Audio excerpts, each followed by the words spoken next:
अस्सलाम वालेकुम व्यूवर्स। आज मैं जस्ट मेडिसिन की रिव्यू शेयर करने वाली हूँ। तो वो हमारे साथ है लुपरीन टैबलेट्स। लुपरीन टैबलेट्स एंटी प्लेटलेट टैबलेट्स है, ठीक है। और ये हमारे साथ 75 mg एंड 150 mg में पाया जाता है। लुपरीन टैबलेट्स के फार्मूले को अगर हम देख लें तो ये एस्पिरिन का बना हुआ फार्मूला है, ठीक है। इसका ये हमारे साथ ब्लड को थिन करता है, ठीक है, यानी ब्लड को पतला करने में मदद देता है।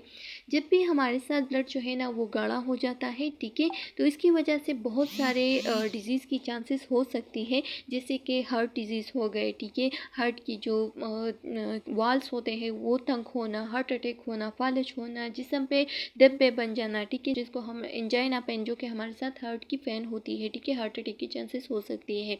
और दूसरा ये कि ब्लड प्रेशर भी हाई हो सकती है। तो ब्लड प्रेशर को ठीक करने के लिए, अपने मकदार पे लाने के लिए, इसके साथ साथ डिफरेंट टाइप ऑफ डिजीज़ से बचाने के लिए हम ये मेडिसिन यूज़ कर सकते हैं।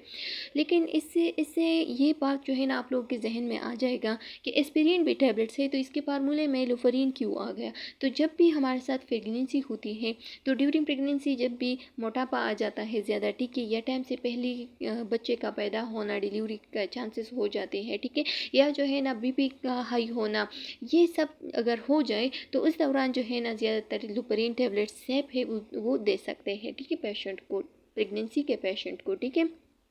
अच्छा, ये जो है ना ये हमारे साथ नॉन स्टेरॉइडल एंटी इन्फ्लेमेटरी यानी एनसैड ड्रग्स है, ठीक है, जो कि जितनी भी इन्फ्लेमेशन इन्फेक्शन वगैरह है उसके लिए हम इसको यूज़ कर सकते हैं।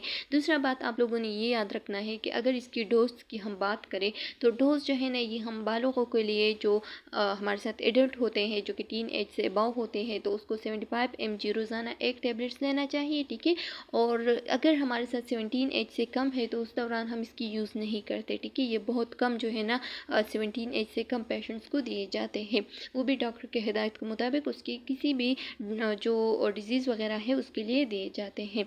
अच्छा, अगर आप लोग एक डोज को मिस कर ले तो जितना जल्दी हो सके तो उसको ले लें, लेकिन अगर दूसरे डोज आने के टाइम करीब है तो फिर आपने उस मिस डोज को मिस करना है, बस उसको नहीं लेना है, डबल डोज नहीं लेना है, और उसी दूसरे डोज को आपने फिर इनटेक करना है। अच्छा, इसकी साइड इफ़ेक्ट्स की अगर हम बात करें तो लिफरीन टैबलेट्स की साइड इफ़ेक्ट्स ये हो सकती है कि ये हमारे साथ हार्ट बर्न होना, ठीक है, नाज़िया, वॉमिटिंग होना, अपसेट स्टमक होना, जो कि डिफरेंट मेडिसिन के साथ ये भी हो सकती है, ठीक है।